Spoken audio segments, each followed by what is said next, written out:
Sa balitang football, sa score na 1-1 na itabla ng Philippine Men's National Football Team ang kanilang ikalawang laro sa ASEAN Mitsubishi Electric Cup 2024 noong linggo kontra naman sa koponan ng Laos. Yan ang ulat ni teammate Daryl Oclares.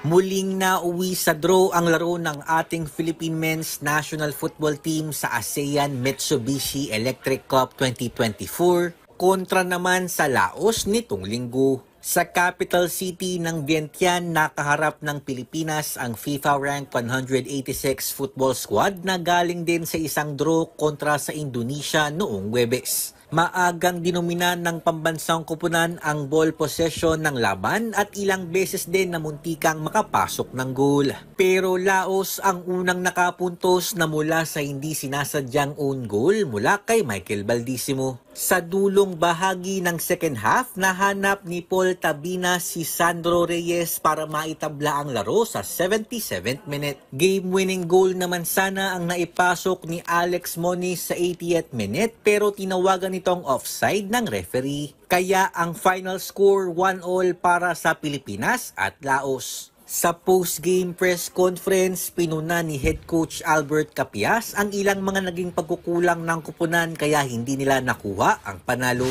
We didn't attack well. We were very predictable with a lot of players behind the ball. We were not brave enough to move the ball quicker and go in midfield, create security. And I'm not happy for that because my team I know can do it much better.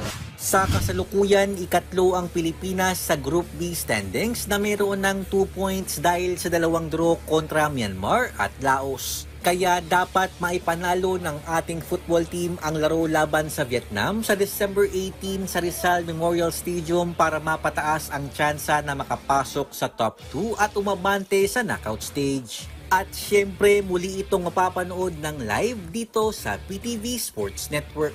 Daryl Oclares para sa Pambansang TV sa Bagong Pilipinas.